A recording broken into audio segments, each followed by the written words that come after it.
All right, very nice. We are buzzing right along through the ITOF, and we are going to spend a little bit of time here on the creative side of the insect tribe. My favorite topics really to talk about. I love the insects and the science, but I like to talk about the arts because that's where the real expression of the individual members of the insect tribe bears fruit, or maybe comes to flower, let's say. When we talk about art, we're talking about jewelry, costuming design, tattoos, illustration, 3D art, cinema, any of the creative endeavors by our wonderful tribe. I like to showcase how they show up, but it's just so abundant. And one of my favorites, of course, is fashion. Now, it goes way back, as you can imagine. The original internet was called the Silk Road, and that was back several thousand years ago. The trade routes from China all the way to Europe were established based on several very important commodities, and many of these commodities were directly produced by our 6- and 8-legged friends, of course. The top of the list is the silk, and the ancient mythology about how silk was discovered by an ancient empress. When a mulberry, sitting under a mulberry tree, a caterpillar's cocoon fell into her teacup and slowly unraveled. As she watched the silk, and she became mesmerized by the cocoon as it unraveled in her tea. And there's some rumors that she was perhaps the wife of the Golden Emperor. The Golden Emperor of Shangri-La back in the early days of China. But of course, now the industry is a global industry. There's synthetic silk as well, but nothing is as sensual, as seductive, and as mesmerizing as real silk. And of course, honey was another one of the big commodities that was traded along the Silk Road. Don't need to spend too much time talking about how honey is made, because most people in the insect tribe know all about that. But also, as far as fashion goes, cochineal was a commodity traded across the Silk Road. It came out of Spain because the Spaniards learned the secret of these little bugs. Down in the Peruvian Andes is where they were first found, and the particular mealy bugs that produce this beautiful red dye was a secret across the Spanish Empire for many, many centuries. When synthetic or artificial manufactured dyes were made popular, people still use it. As a matter of fact, a little tidbit of interesting cultural entomology. A couple years back, Starbucks got hit on the head with a hammer because they used cochineal dyes in one of their frappuccinos, which I think was just fine, but of course it grossed a lot of people out, and animal rights activists were like, finally, protect the bugs! Don't harm the bugs in the making of this frappuccino, right? Yeah, so fashion, color, adornment, these are all big parts of cultural entomology, and they find their apotheosis, their high peak in the insect tribe. And I think the high watermark for me really came 1 year ago to the day from today.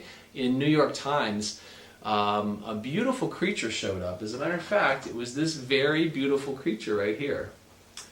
We showed this lovely one on the show earlier. This is C. ripheus, the Madagascar sunset moth. And lo and behold, walking into Times Square last year, one of the world's most beautiful creatures showed up as one of the world's most beautiful creatures. Heidi Klum, perhaps the most well-known supermodel in the world, showed up in Times Square dressed as a Madagascar sunset moth. And I actually contacted the team of people who put it together for her, the costume. It's just a remarkable example of cultural entomology, and just absolutely stunning to look at, right? I mean, who wouldn't want to look at Heidi Klum dressed as a beautiful butterfly? But you're probably out getting ready to go to Halloween tonight, some of you, especially on the East Coast. You're going to see butterfly wings everywhere. You're going to see beautiful, beautiful women. Probably maybe some handsome guys wearing butterfly wings too, depending on where you're hanging out. But you'll see it tonight. It's like, that's the idea, is that in the future we do Halloween online festivals during the day, and then we rock awesome pollinator parties at night. So without further ado, let's take a little bit deeper dive into this creative side of the insect tribe. And then at the end of this segment, we're going to play the cross-pollination video for you once again, only here on the ITOF. ITOF 2015.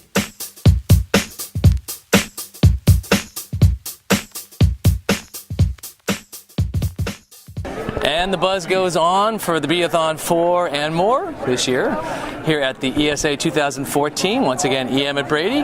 Proud to have on the Insect News Network one of the finest ambassadors for the insect tribe anywhere on the planet. As you know, we look at the world of cultural entomology, and it's not just the science of insects, it's the art as well. And I think over the past few years, there's very few people who have taken the art of the live insects and put it to a more refined level than my guest here, Christopher Marley. So welcome to the Insect News Network, Christopher. I've been following your career, a lot of the media, the NPR interviews, your blogs about the work. Now, as you can see, these are his two, I would say pheromone is perhaps your pièce de résistance. Is that a nice way to put it? Well, it's kind of a catch-all. It's kind of an umbrella under which a lot of my other lines fall. So pheromone's kind of the name of the company. I see, yeah. Now, pheromone is his business, and just so you know, Christopher's career began, you're a designer by trade, right? Is that right? Yep. So tell me how this evolved from designer to insect aficionado. Well, it wasn't a love affair in the beginning, unfortunately. I was always a nature fanatic. I was an amateur herpetologist and loved herp. You came from that group. That's okay, right. got it. Yeah. That happens more often than you'd know. People go from herps to bugs. It happens, really? yeah. All right. Well, I did. So, right and I was got into fashion when I was just right out of high school, and started traveling all over the world, working in all over in Southeast Asia in particular, but South America, a lot in Europe, and about 35 different countries. Sure. Had a lot of really bad experiences with insects. Just did not know how to approach them. They knew how to approach me. Yeah. You just didn't know how to talk to them yet, you know? Right. Yeah, for sure. That's right. And so almost kind of therapeutically, I started trying to work with looking at insects from a design perspective, just to kind of, cathartically take them in and be able to process all these experiences I was having.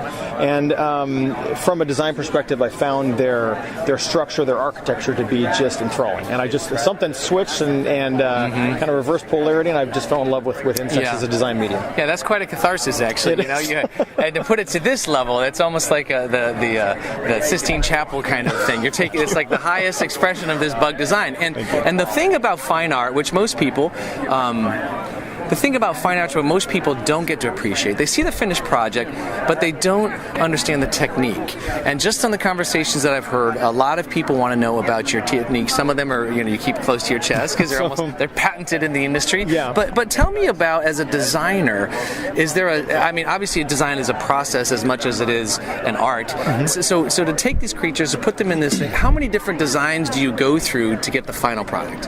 Quite a few. Yeah, I imagine. Yeah. I do. I've gotten to the point now where I design with so many different types of natural artifacts. Really, everything is fair game now. Yeah. That I try to kind of bunch my insects design in a few seasons. So basically, each season I will kind of start working with all my insects, and I'll put everything together, and I'll just start kind of working toward thinking about influences in the previous season, thinking about kind of trends in fashion, trends in design. Absolutely. So I'm trying to kind of meld these disparate worlds that don't really normally go together. Sure. And then unless you're part of Cirque du Soleil or a performance troupe that does an entire show about this is really the crux of what we do on the Insect News Network. We want to profile the people that are innovating in different industries outside of insect science. Exactly. And fashion, jewelry, decor, design, these are all incredibly important to the human endeavor, and now the insects are starting to manifest in those fields as well. I completely agree. And the next thing about insects is that there is literally an unending variety. Yeah. And so that's what, as a palette, there's nothing in nature that gives you so much variety, so many colors, so many textures, so many patterns. All spun around a basic design. Yeah, that's exactly it's the same 6 legs and every, it's amazing that the evolution knows what it's doing. So. That's exactly right. So let me just ask you this. You are sort of the reluctant ambassador for the insect tribe. And I say that the insect tribe is people who have this affinity, maybe an obsession with the microcosm. So as this has transpired, what do you see in the people who come up and talk to you at your events and the people who talk to you about your book? This is something actually I've just written about in my forthcoming book. Which one? Biophilia. Biophilia. Like that one. That's celebrating a lot of great stuff with biophilia. That's right. It comes out in about 3 months in the beginning of April. And I write about this a little bit about how shocking and how moving it's been to me to see people come up with emotion and real effect that insects have had on their lives. Yeah. Everything from I remember a gal came up to me at a signing in California and very emotionally expressed how grateful she was to have a way to remember her daughter who just passed from leukemia, and their defining joy had been chasing butterflies together. How about that? That was something that they shared that brought them close like nothing else did. Imagine that, folks. Yeah, and so there's a lot of examples like that, but insects and nature in general, but insects in particular, have a way of entering our psyche almost through the back door. Sure. Where other animals, they don't. They're not so invasive into our space. They're not so unknowable as insects are, and so I think everyone's got a little bit of a history with insects. Sure. I mean, everybody does. It is. And it's one of the true commonalities we have as a human. I think you're right. Anywhere you go on the planet, the only creatures that are there every place people go are insects. It's not plants, well not birds, not fish. and the remarkable thing is, I like to say for the insect tribe, in the 21st century, the manifestation of this human-insect connection through the digital media, through the fine arts, through books, and everything that you do with your work is really a coming of a full circle of the original connection we had with the natural world. Well put. If we grew up as a civilization raising our plants, then we were insect scientists before we were anything else, right? That's right. And it was just like this disconnect that happened for many, many centuries. There was religious overtones and there was political overtones, and at the end of the day, the insects have been there. They'll always be here, and they're endlessly interesting and beautiful. Well, I hope that resurgence, that aesthetic resurgence, begins. Just takes shape in earnest. Yeah, well, so that and it it's becomes really universal. when people like yourself step up and put the skills and discipline of a designer into the microcosmic appreciation. That's really what it's all about. So I'm delighted to finally get a chance to meet with you first time, nice to meet you as and hope well. it's not the last time, Christopher I do Marley. And the new book is called Biophilia. It comes out this spring 2015. Right. Also, you can check out Exquisite Pheromone. Creatures and Pheromone. And more than anything, I just have to ask, do you have a favorite insect? After all of this, which one turned you on? Boy, if I had to pick one, the big beetles are hard to pass by, but I would probably say Megaloprepus coraludus, the largest damselfly in the world. To watch them in the wild. South American? Yeah. The helicopter damselflies, right? Isn't that what they are? 11 inches, folks. They're right phenomenal. from the prehistoric times. And in all my travels, you're the first person to bring that one up. Really? So I think it's All perfect. right. So maybe you and I have to circle back around and do a show just about damselflies. I love it. Because they're very underrated. So thanks for being on the Beathon. Thank you. We're going to continue with part 5 this afternoon, ESA 2014. Imagine that. Hello again, everybody. We are rolling through day 3 here at ENTSOC 2014, and this is one of the interviews I've been looking forward to the most, because as you know, on the Insect News Network, we take you into the world of insects beyond the creepy and the crawly to the fun, the fascinating, the profound, and even the sublime. And we look at the world of art-science fusion. We think that's the real estuary where people need to be to understand the full impact of the human-insect connection. So, of course, the science of insects is what most people are talking about here at ENTSOC, but I am visiting with Intersectus Design. What a great name. We'll have to hear how that one came from. And this is Stacey Thalden. So I wanted to welcome you to the Insect News Network. Thank you so much. Now, it goes without saying, as everyone can see, she is a fine artist of the finest variety. And she takes the idea of not only insect observation and art to the next level, but actually insect replication. So we'll get more into that in just a minute. But since everybody on the Beathon is wondering what these pictures are about, Stacey, explain your art just a little bit. One of the things that I like to do is I like to create a window into nature. So with my art, I'm trying to create the details, replicate the patterns and the colors. I found that the closer that I became to the insects, the more splendor that I saw, the more wonderment I had, and the more I wanted to learn. So it's been creating this education for me, and I really just wanted to share that with everyone else. Yeah, and I think that's probably the core of being someone who appreciates insects, because the man who discovered the honeybee language, Carl von Frisch, he says the world of the honeybee is like a magic well. The more you dip from it, the more there is to dip from. And it's really that way with the whole microcosm. It's a whole little universe of beauty, design, and elegance, and just fascination right at your fingertips. Now, your perspective, though, you do stuff like, this is an acrylic, or what medium do you do that with? It is. It's acrylic and Prismacolor pencil, and I find that the richness of the paint allowing that opaque quality, and then the Prismacolor pencil just allows for these extremely refined details that I really enjoy. That just brings out all of the minute hairs, all of the little, the mandibles and the antenna. You can really get into them. All those details that the evolution took 400 million years to create. Exactly. And we all we need to do is take a shot with our digital camera to appreciate it, right? But now acrylics are tough to work with, and these details, there's a lot of work. I mean, a painting like that must take a long time to do. It does. It takes an incredibly long amount of time, but the amazing thing is that no beetles were harmed in the making of these pieces. Now, this is a huge one here because as you know, if you listened to my show before, that I had some early experiences as an entomologist that were a little barbaric, and I've often said that the digital era does not require us to be necessarily sticking them on pins anymore. But if that's the case, it's also the opportunity when you talk about endangered species and biodiversity, loss of biodiversity. There's other ways to represent the insects. For example, like this. This is a pin box for the 21st century. Stacey, tell them what is going on with this beautiful creature. Well, this is a Dynastes, right? The North American... This is the five-horned rhinoceros beetle. And one of the problems is that a lot of insects are actually being extinguished simply for consumerism.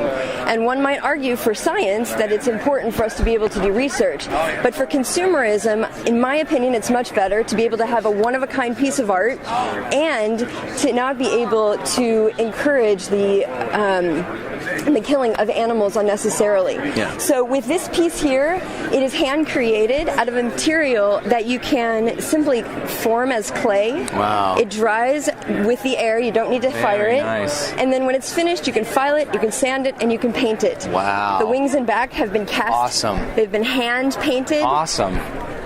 I mean, this is art science fusion at its apex here, people. Exactly. And of course, this one I took note of yesterday. This is a little tortoise beetle, but it's the biggest tortoise beetle in the world. It is. It's been funny being here because entomologists have come up to this and thinking that it's real, and then they ask me, "Where did you get this specimen?" Tortoise beetles are little. They don't get this. They're shy. big. You'll almost never see a tortoise beetle unless you go looking for them, or they fall off the leaf. It's true. They're about the size of my pinky nail most of the time. So this one's really oversized. Now, before we wrap up, talk about this name, Intersectus Design. Something tells me that's art science fusion too. It is, in fact, and it's the intersection between artist and art. It's the intersection between consumer and insects. The intersection between my clients and my artwork. Everything is interconnected. Awesome. It's very important to me. And of course, the root of entomology comes from insect. Comes from I think it was a Greek word about the divided body parts. And of course, when you talk about intersectus, it's the opposite. It's not dividing the parts. It's where they come together, and that's kind of what Stacey's business is all about. So, two questions: where can they find your work online? I have an Etsy shop under Intersectus Design. I also have a Facebook page. You can also contact me personally at intersectusdesign@gmail.com. And I also, being a nature illustrator, I also do plants, I do insects, and I also do crustaceans, whatever you're looking for, but I have an affinity for all beetles. of the microcosm. Very cool. And Yes. Are you a trained scientist or a trained artist? I'm a trained artist. Very nice. And what was the insect that drew you into this work? What was the one that... It was the Goliath beetle. The Goliath beetle. It was my the first biggest love. and the baddest, you know? I mean, any bug you can hold on your arm that actually weighs down your arm is worth paying attention to. But they're pretty It's fascinating amazing. creatures, too. They have an attitude. And if I may take a minute, just because this is the Beathon for and more, Goliath beetles and these large, chunky beetles all around the world, mostly the scarabs, I'll say the scarabaei, you know. I mean, there's other families as well, but there's a fascinating gentleman out of the University of Minnesota, I can't pull up his name right now, but he talks about how these beetles are the same beetles that were alive during the dinosaurs. Yes. And most of them are dung beetles. Some of them are detritivores, live in wood, and they have different habits. Very few of the big beetles are predators. And he says that just imagine if you get the chance to see one of these beetles today, that was the same beetle that was walking around with the Triceratops and the Tyrannosaurus Rex and everything like that. That's a mind blower. But here's the good news: now you can have the collections and not have to hurt any of the beetles. So, hello, Robert. Just we're filming. That's okay. Yes, no problema. It's okay. It's the magic of editing. Nobody will ever know. Noah, stop distracting Scaredy. Scaredy. All right, Stacey. Well, thank you very much for being on the Beathon on the Insect News Network. We're going to continue the buzz. We'll be right back. Bye. It's the epilogue here at the Insectus Designs booth at ESA 2014. As you know, we love to say on the Insect News Network, Birds of a feather flock together, bugs of a hive always thrive. And I met two friends here, two artists. We just talked to Stacey, and here I am with Magdeline Cattle, and she is an extraordinary young illustrator and author who put together a book that will certainly sing to the future of the insect tribe. I want to welcome you to the Insect News Network, Magdeline. Thank you. And to the Beathon too. Now this one, this is interesting. Now we know that in the world of insect ambassadors, there's some species that stick out more than others. The ladybug, the butterfly, and of course the praying mantis is one that around the world it seems to be an insect that people just are enthralled with, and now it can be for the future generations too. Tell us about this book called The Beginner Entomologist. The Beginner Entomologist. Hold that up so they can see this. Now tell us, Magdeline, you wrote this book yourself under your pen name, which is? Isabella Ringen. Isabella Ringen. Now where did that name come from? So when I was 9, my parents and I frequented the Renaissance Fair that was local to our area. And since we went so often, we decided to make up our own play names. Okay. Even back then, being a huge fan of puns, I decided that I was going to be a character named Isabella Ringen because I thought that it was too common to be Isabel. Ah, very nice. Isabella Ringen. There we go. Okay, I love it. And this book came from what inspiration? What made you decide? You're an illustrator, I can see. Okay, so great. So I've always actually loved insects. Ever since I was a little kid, I actually got my inspiration from playing Animal Crossing, the video game from Nintendo, as a child. Yeah. Wait a minute, wasn't that Frogger? Nope, Animal Different Crossing. One, huh? I was a Frogger. There are no roads in Animal Crossing. All right.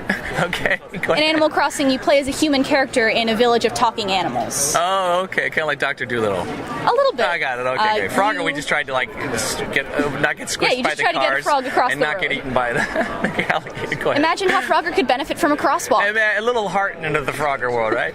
So you decided to write a book, and how did this come about? So actually, at the beginning of the year, my friend and I were going to table at Small Press Expo in Bethesda, Maryland. I'm actually from the DC area. Ah, okay. Welcome to the other side. Thank you. I've been having a lot of fun in Portland, actually. Yeah, it's a good town. So I wanted to have something to sell at the convention, but I didn't have any comics or works available.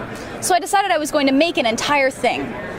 And that thing ended up being a coloring and activity book based off of my love of entomology. Very cool. And it's for what age ranges?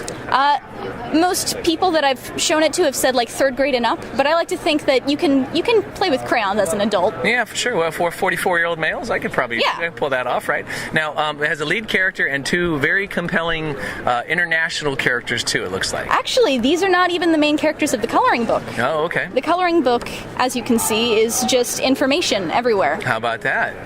And so why did you choose the praying mantis to be the star of the book? I thought that the praying mantis would look the best in a lab coat. That's true. Chances are, throughout history, the praying mantis is the one that has wound up in the lab coat. It's the one that's got 2 definite arms. 2 definite arms, those eyeballs that are really kind of curious, you know. And looks especially cute in glasses. Very, absolutely. And they're pretty wicked creatures, aren't they? They are. Yeah. They actually have quite the reputation outside of the entomology world. Oh, yes. And tell me about what do you know about that? Because in my field of cultural entomology, I spend a lot of time collecting those stories. Tell me what you know. Most of the ones that I see are just the man-eater myths. Yeah, there's a lot of that, for sure. Where, in fact, it's kind of more of a 25-30% thing. Yeah, it is. It's very. What she's referring to is that, the females will often eat the males. Now, this summer, I had a fantastic experience. I came home to my beautiful lake house up in the mountains, and the back wall was literally covered with about 2 dozen praying mantis. Oh my God. And there was about 3 or 4 females, and all the rest were the males. Now, if you're wondering what you're looking at, whenever you see a praying mantis, if the abdomen looks like a teardrop, that's a female, that's a mama. The males are really thin and much smaller. And I watched and filmed and recorded this entire mating thing. Must have been wonderful. It was all of the drama and intrigue of any soap opera you can imagine. And then, yes, of course, she turned around and just started eating her boyfriends. It was pretty cool, actually. One of them wound up, if you want to know, one of them wound up with no body, just his thorax and his head and his arms, and he's crawling around on the screens. It's incredible that they can just do that, like a chicken with its head cut off. Yeah, the benefits of a decentralized nervous system, right? Now, the other thing about the praying mantis, of course, is that it has this strange intelligence about it. And as you were writing this book, were you infusing this sort of sage-like exactly. fervor? Yeah, sage-like fervor. You heard it first here on the Beathon folks. The sage-like fervor Actually, of the no. Throughout making the coloring book, I was completely focused on just portraying information as effectively to people who are not scientists as possible. Awesome. And of course, here's the page she opened up to. This is the Bee-a-thon. Bees are important. So, Magdeline, let me ask you, do you have a favorite insect? I do. I really do. And I like it so much that I even made it my logo. Oh my. See, I told you. Birds of a feather, bugs of a hive. It's the Dynasties. Something about Dynasties. Actually, my local version, Dynasties titius, is one of my favorites, but I actually just love the large Malaysian Hercules beetle. Yeah, the big chunky beetles. And of course, that's what Stacey's forte is as well. So I'm glad you two got to connect. And I just want to thank you for sharing the book. And where can they get the book online? Can they order it? I'm actually opening a shop on Store Envy. Awesome. It'll just be under Isabel Ringen, no spaces, no underscores, no nothing. And that's coming soon? It'll actually be flipping the switch as soon as I'm done with my talk today. How about that? When's your talk? My talk is at 1:30 p.m. On what? It's 6 Legs, Many Panels. It's over at the end of the Oh, you're part of the cartoon. I'm one of the science comic artists. It's great. It's a great side note because the entire ESA convention has this a subculture under the subculture of entomology, and it's the illustrators and the cartoonists. And this is a special thing only at ESA, right? This doesn't happen at other conferences. Is that true? Not that I know of. Yeah, very cool. So you're speaking on that. I'm gonna have to zip by and see that because I'm a big fan of comics. I would be glad if you did. We're actually also having an after party at Floating World Comics where we're having some more talks. That's how you get people like me to show the after parties, right? It's free donuts and beer. Free donuts and beer at the after party. Do you see what you're missing not being an entomologist? My gosh. All right, well, thanks a lot, and good luck with the book. We're going to keep the buzz going for this afternoon's Bee-a-thon 2014. It's just getting better. Stick around. Okay, for the first time ever, we're doing an epilogue to the epilogue here. A double epilogue. A double epilogue. Say that one 10 times fast. Double epilogue. We're having the double epilogue here on the Bee-a-thon 4, and I'm back with Magdeline. She said something to me that is insanely compelling. Magdeline, what did you just explain to me? So I actually just explained to him that my literal job title at the Smithsonian Natural History Museum in D.C. is that I'm an insect ambassador. An insect ambassador! You heard it here first. I've been telling people for years that I'm an ambassador for the insect tribe, and here she's getting paid to do it. I'm actually not getting paid to do it. Oh, you're an ambassador. Well, that's cool. I'm still a student. It's pretty high profile, though, huh? It's pretty great. I get to work with kids all the time. Yeah. I get to, basically, my job is to stand around and pet insects all day, so that's great. Now, let me tell you something. First of all, the Smithsonian is one of the epicenters on the planet for invertebrate studies and collections. How big is the collection there?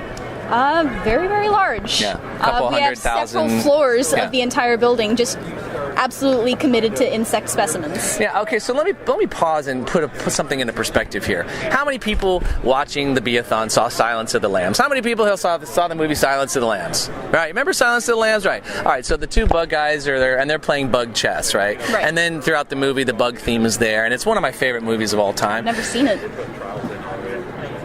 You've never seen Silence? I'm not much of a horror movie guy. But you're a bug guy. I mean, that's the whole thing.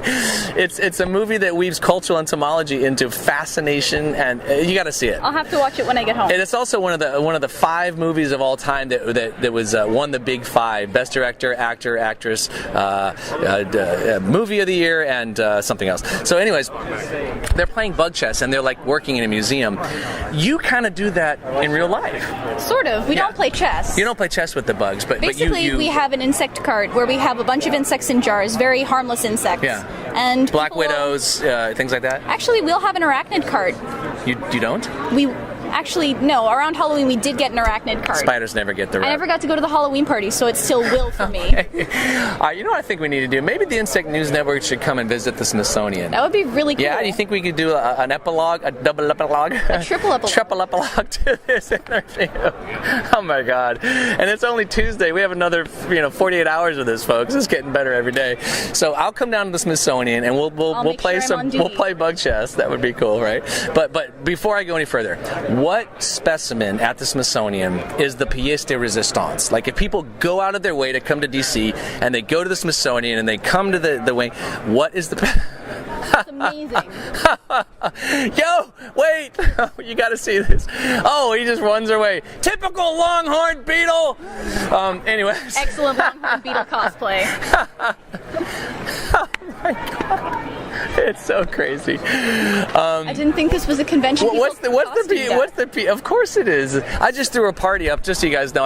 Why this is so fun is on Friday night up in Nevada City, California. Right. I threw a party called Cross Pollination, a microcosmic journey, and all these interviews at the ESA are going to be blended with my concert footage to make the Beathon 4. So you're going to be part of that as well. Right on. What is the specimen at the Smithsonian that is the one thing that all of the bug geeks at the Smithsonian geek out on?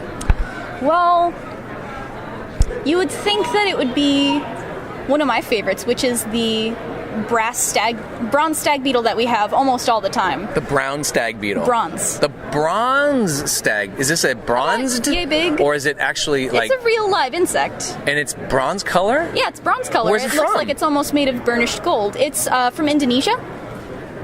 I've never even heard of one of these. They're really cute. I've got some pictures I can show you later. They're cute if you're not a female, right? Because don't they throw the females out of the nest kind of thing?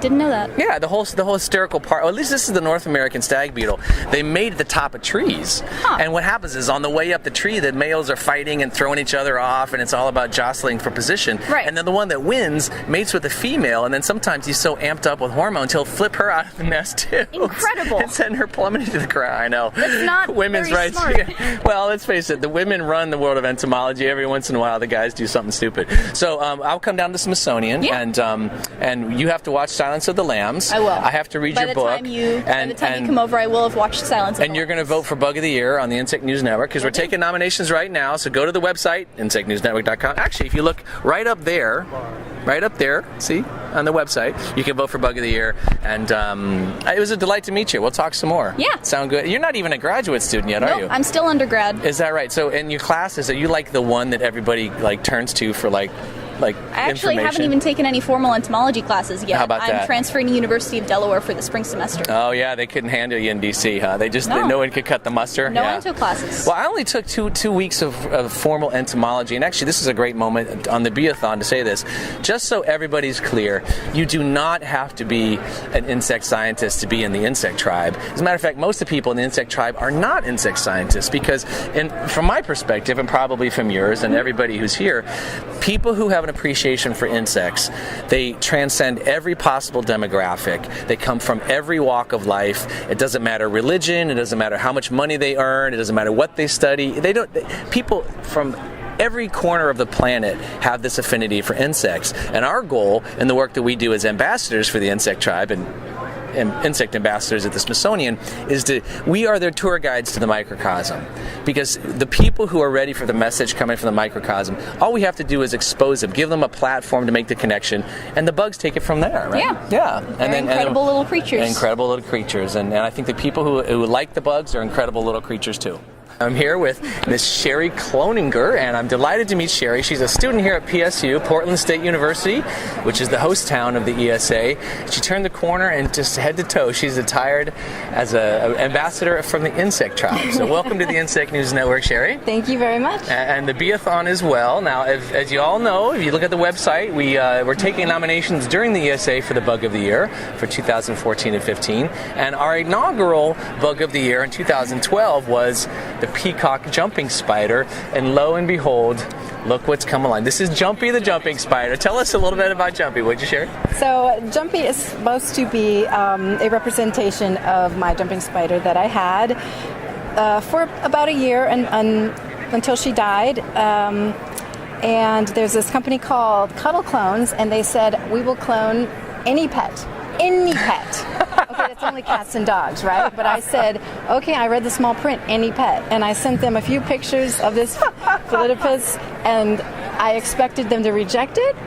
And they said, we can do that. Oh, that's great. And they did. They made a perfect representation up to the little tufts and the green. Yeah, no, this is Phidippus. This genus is very special, especially in the United States. They're the biggest of the jumping spiders. They're called the not the glamorous jumping spiders. They're called the Regalis. No, they're called the something jumping spider. I'll get back to you on that one. But they have these remarkable glowing mandibles. They're actually translucent or iridescent. sparkly. They're iridescent, and they project ultraviolet colors. You can only imagine what these little creatures are. The daring jumping spider is the largest in California. It's called Phidippus blah blah, and it's the daring jumping spider. But now the rest of your attire, you have spent a lot of time thinking about how to represent your love of insects. And let's talk about each piece one at a time, and then we'll finish up with that gorgeous tattoo on your arm. Sure. Because as we know, everybody in the insect tribe knows that if someone's got an insect or spider tattoo, it's a lifelong love affair. So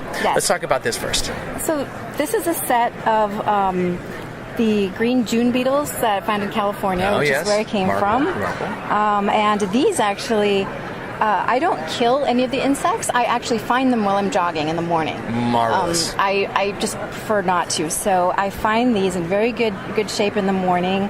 And before the birds get to them, I snatch them up. Wow, beautiful. Some of them actually like to ride on you while you're jogging. Oh yeah, they're willing accomplices in this. They do. Yeah. So this is a set I made with the wings out for the bracelet and the little emerald jewel. Gorgeous. And you have a brooch here, which is another beetle. This is a rhinoceros beetle from South America that my friend sent me. I like to recruit friends to send me bugs from different places, like a grandma brooch. Gorgeous. And this is a praying mantis that I found. Oh, yes. And that's a real praying mantis that's encased in some sort of lucite? Yes. It's like a resin. Polycarbonate resin that I paint on and it hardens. Gorgeous. And, I do have a black widow. Oh, yes. Spider. She's got 2 black widows on her, but we'll get to the other one in just a moment. Yes, that's the art. And then up top we have... my lovely tarantula Houdini just shed. Luckily enough. Houdini, the rose hair tarantula. Guess why? Oh, it's a boy. Is it time? Houdini, because it always escapes its cage. Oh, I see. That's the name, Houdini. Okay, Houdini. There we go. Yeah, it's a girl. Okay, lovely. Houdini. So she'll live a long life. I had a pet tarantula named Lucy one time, and they sold it to me as a female. Lucy was a guy, only lasted about 1.5 years. But that's a whole other story. Now let's finish up with the pièce de résistance, this fantastic tattoo that she has. I do have none other than... It's my another black spider. widow. How about that? So tell me why you chose to get a spider on your wrist for the rest of your life. It's kind of a symbol of things that are supposed to be fearful aren't really that fearful when you look at them up close. How about that? So I don't know. Yeah. I guess that's a great explanation. And of all the creatures on the planet, and remember, we're on the bee-a-thon right now, and the idea of the bee-a-thon is to showcase honeybees, pollinators, and other important things for the human society. But we're also looking at the bee-a-thon for and more, because all of the insects and the members of the microcosm need more profile. And the black widow is probably one of the most misunderstood creatures on the planet. It's not nearly as dangerous as people think it is. It's really hard to get bit by a black widow. They really want to run away. If they're outside their web, they're virtually harmless. I lived with hundreds of them in my house in California, outside, inside. I never squished one and never got bitten. Awesome. Now you are training to be a biogeneticist and an oncologist. Well, my background is in oncology, but I took some years off. Now I'm going back to school to study biotech. And so if you had one thing to share with our viewing audience, especially maybe some young women who are thinking about a career or just maybe trying to rectify their unusual affinity with the microcosm, with how the normal society wants them to be afraid of bugs or something like that, what would you say to a young person about insects that would maybe change their perspective on it? I would say take a second look, take a closer look. They're beautiful. I mean, that's one of the reasons I make jewelry, because, I mean, insects are beautiful. They're nothing to be afraid of. I mean, there is the occasional accident, but on the whole, they're just gorgeous creatures. Yeah. So, and that's really what cultural entomology is all about. This human-insect connection as it manifests in brilliant design, amazing colors, beauty, elegance, transcendence. Yeah. And Cheri, I got to say, you made my day. You're the first ambassador for the insect tribe, head to toe with the bugs. Great. So thank you for being much on the Insect News Network. And Thanks. remember, we're going to start posting all these insect tattoos that I have. Any other people in your life that are members of the insect tribe, have them join us on the Bee-a-thon. Log in, vote for the bug of the year. The Phidippus might have to be nominated. Just maybe we'll nominate your stuffed animal. That'd be a great idea, right? For bug of the year, it's going to happen. I promise you, folks. So we're going to continue the buzz here. We'll see you some more from the ESA. Thank you.